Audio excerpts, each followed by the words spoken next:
আমরা যে টপিকগুলো নিয়ে ভয় পাই সবচেয়ে ভয়ের জায়গাটা হচ্ছে আয়ন শনাক্তকরণ, সম্ভবত গুণগত রসায়নের ক্ষেত্রে।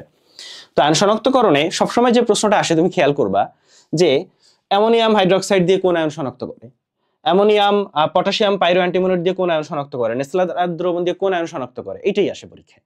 চলো আমরা সংক্ষেপে পড়ে ফেলি। তো অ্যামোনিয়ামের হাইড্রোক্সাইড, থায়োসায়ানেট আর অক্সালেট দিয়ে আয়ন শনাক্ত করা যায়।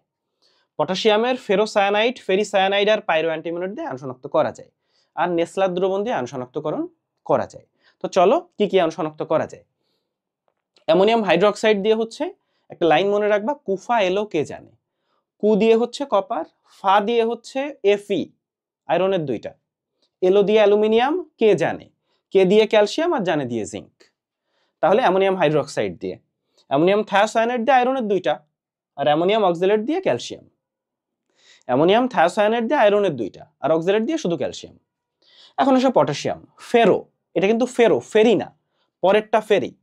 তাহলে ফেরো দিয়ে হচ্ছে আয়রনের দুইটা কপার জিঙ্ক, ফেরো দিয়ে হচ্ছে আয়রনের দুইটা কপার জিঙ্ক, আর ফেরি দিয়ে শুধু আয়রনের দুইটা।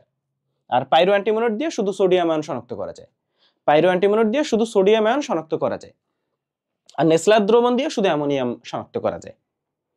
তাহলে আবার একটু দেখি, অ্যামোনিয়াম হাইড্রোক্সাইড দিয়ে কুফা এলো কে জানে, অ্যামোনিয়াম থায়োসায়ানেট দিয়ে আয়রনের দুইটা, অক্সালেট দিয়ে ক্যালসিয়ামটা, পটাশিয়াম ফেরো দিয়ে আয়রনের দুইটা কপার জিঙ্ক, ফেরি দিয়ে আয়রনের দুইটা, পাইরো অ্যান্টিমোনেট দিয়ে সোডিয়ামটা, আর নেসলার দ্রবণ দিয়ে অ্যামোনিয়াম আয়ন শনাক্ত করা যায়।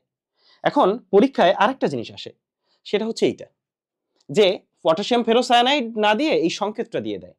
ফলে এখান থেকে ফেরোসায়ানাইডের সংকেত আর ফেরিসায়ানাইড, দেখো ফেরোসায়ানাইড যেটা সেটা হচ্ছে K4, এটা ভাইয়া K4, আর ফেরিতে হচ্ছে K3।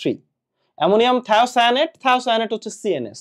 হ্যাঁ, আচ্ছা এখন আসে অ্যামোনিয়াম অক্সালেট, এই যে C2O4, এটা হচ্ছে অক্সালেট। পটাশিয়াম পাইরো অ্যান্টিমোনেট Sb2O7 থাকে। আর নেসলার বিকারক দেখো K2HgI4, এটা হচ্ছে নেসলার বিকারক। ফলে এই বিকারকগুলোর সংকেত জানতে হবে, এজন্য যে অনেক সময় বাংলা নাম না দিয়ে বিকারকের সংকেত দিয়ে দেয় অপশনে। ক্লিয়ার?